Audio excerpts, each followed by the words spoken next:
بسم اللہ الرحمن الرحیم۔ السلام علیکم دوستو۔ امام حسین نے مکہ سے کربلا تک کتنے مقامات پر قیام فرمایا؟ آپ نے کوفہ جانے کی بجائے کربلا کا رخ کیوں کیا؟ وہ کون سی منزل تھی جہاں سے آپ کوفہ کی بجائے کربلا کو گئے؟ دوسری منزل پر آپ کو کون سا مشہور شخص ملا اور اس نے آپ سے کیا کہا؟ امام مسلم اور ان کے دونوں صاحبزادوں کی شہادت کی خبر آپ کو کس مقام پر ملی؟ کس یزیدی لشکر نے آپ کی اقتداء میں نماز ظہر پڑھی اور امام علی مقام نے ان کو پانی بھی پلایا؟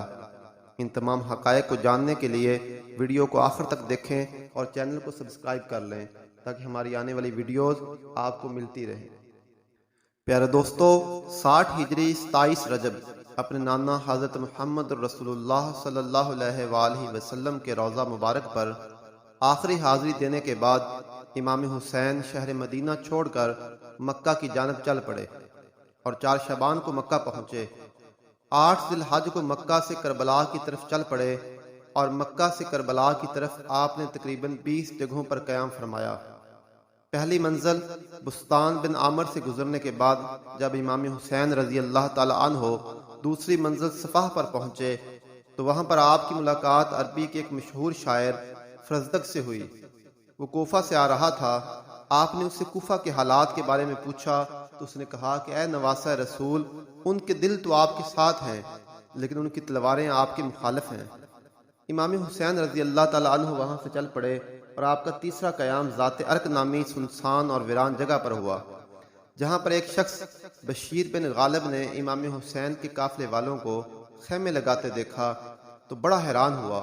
اس نے امام حسین سے ملاقات کی تو دوران گفتگو امام حسین نے اسے اپنے سفر کا مقصد بتایا اور ساتھ ہی اپنی شہادت کی خبر بھی دی۔ امام علی مقام کا چوتھا قیام حاجز تھا۔ اس مقام پر آپ اور آپ کے اصحاب نے آرام فرمایا اور کوفہ والوں کے لیے امام علی مقام نے ایک خط لکھا۔ اس خط کو حضرت قیس کے ہاتھوں کوفہ والوں کے لیے روانہ کیا۔ پھر 5ویں منزل بعض العیون اور 6ٹھی منزل خزیمیہ کو کراس کر کے امام علی مقام جب 7ویں منزل زرود پر پہنچے تو آپ کو زہیر بن قیس نامی شخص ملے۔ یہ حضرت عثمان غنی کے قریبی لوگوں میں سے تھے اور حج ادا کر کے واپس آ رہے تھے۔ انہوں نے جیسے ہی امام حسین سے ملاقات کی تو اپنے گھر جانے کی بجائے امام حسین کا رفیق سفر بننے کو پسند کیا۔ یوں ہی یہ قافلہ چلتا رہا۔ 8ویں منزل سالبیہ پر پہنچ کر ایک غمناک خبر امام حسین کو ملی کہ حضرت مسلم بن عقیل اور ان کے 2 بیٹوں کو شہید کر دیا گیا۔ اس پر آپ نے خطبہ ارشاد فرمایا اور حالات کی سنگینی سے آگاہ کیا کہ اگر کوئی جانا چاہے تو چلا جائے، لیکن آپ کے ساتھ سفر شروع کرنے والوں میں سے کسی نے پیٹھ نہ پھیری۔ مشکلات میں اضافہ ہوتا گیا کیونکہ کوفہ کے گورنر ابن زیاد کو امام حسین کے آنے کی خبر مل گئی تھی۔ اس نے اپنے کمانڈر حضرت حر کو 1000 سپاہیوں کا لشکر دے کر امام حسین اور آپ کے ساتھیوں کو گرفتار کرنے بھیج دیا۔ ادھر امام حسین زحالہ، وطن عقبہ اور شراف سے گزرنے کے بعد جب اپنی 12ویں منزل صراط پر پہنچے تو آپ کا سامنا حر اور اس کی فوج سے ہوا۔ اس ریگستان میں حر اور اس کے لشکر والوں کے پاس پانی ختم ہو چکا تھا اور پیاس سے برا حال تھا۔ امام حسین نے ان کو اپنے ہاتھ سے پانی پلایا اور پھر ان کے سامنے تقریر کی۔ اس کے بعد نماز ظہر کا وقت ہو گیا۔ جب آپ ظہر کی نماز پڑھنے کے لیے کھڑے ہوئے تو آپ کے قافلے والوں کے ساتھ ساتھ حر کے لشکر نے بھی آپ کے پیچھے نماز پڑھی۔ آپ 13ویں منزل قادسیہ پہنچے۔ اب امام حسین کو کوفہ جانا تھا لیکن اس مقام پر آپ نے اپنا راستہ تبدیل کر لیا اور کربلا کی جانب چلنا شروع کر دیا۔ امام حسین اپنی منزل شہادت کی طرف سفر کرتے ہوئے مغیثہ، غریب الحجانات، بیضا اور ذو حسم کے بعد 18ویں منزل قصر بنی مقاتل پہنچے۔ اس وقت شام ہو چکی تھی۔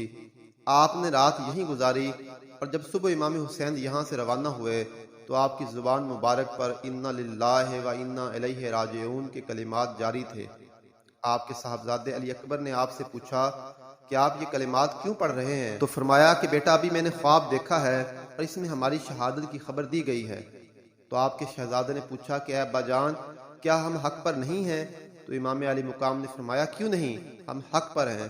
پھر آپ کے شہزادے نے بہادری سے جواب دیا کہ اگر ہم حق پر ہیں تو موت سے کوئی ڈر نہیں۔ اب امام حسین کا سفر شہادت اپنے اختتام کو پہنچنے لگا تھا، صرف 2 منزلیں باقی تھیں، اور پھر وہ ساری باتیں سچ ہوئیں جو آپ کی شہادت کے بارے میں مشہور تھیں۔ عزیز دوستو، امام حسین جب اپنی آخری منزل سے قبل مقام نینوا پر پہنچے تو آپ کی آنکھوں کے سامنے وہ سارا منظر گھومنے لگا جو آپ اپنے والد سے سنا کرتے تھے۔ آپ نے ابھی تھوڑا ہی فاصلہ طے فرمایا تھا کہ ایک ریگستان نظر آیا۔ وہ سارا قیامت خیز منظر آپ کی نظروں میں سامنے آپ کی نگاہوں کے سامنے گھوم گیا۔ اور اپنے لشکر کے ساتھ ایک بار پھر آپ کے سامنے آ گیا اور اس نے بتایا کہ گورنر کوفہ ابن زیاد نے مجھے خط دیا ہے کہ آپ جس جگہ پر بھی ہوں آپ کو روک لوں، اور آپ کو ایسی جگہ پر روکوں جہاں پانی وغیرہ کچھ بھی نہ ہو۔ بالآخر آپ کا سفر اپنے اختتام کو پہنچا اور 2 محرم کے دن ابن زیاد کے حکم پر اس چٹیل ریگستان میں پورے قافلے کو روک دیا گیا۔ جب لشکر کو روکا گیا تو امام حسین نے دریافت فرمایا کہ اتنا تو بتاؤ کہ اس جگہ کا نام کیا ہے؟ تو جواب ملا کہ اس جگہ کو کربلا کہتے ہیں۔ امام حسین نے اپنے خاندان سے فرمایا کہ بس یہی ہمارے ٹھہرنے کی جگہ ہے، یہی ہمارا خون بہایا جائے گا اور یہی ہماری قبریں بنیں گی۔ یزیدی فوج کی گستاخیاں دیکھ کر ان کے کمانڈر حضرت حر امام حسین کی بارگاہ میں حاضر ہوئے، معافی مانگی، اور آپ کی طرف سے سب سے پہلے جان قربان کرنے والے یہی حضرت حر ہیں۔ آخرکار 10 محرم الحرام تک اہل بیت اطہار پر ظلم و ستم کر کے اور آپ پر پانی بند کر کے امام حسین کو شہید کر دیا گیا۔ انا للہ و انا الیہ راجعون۔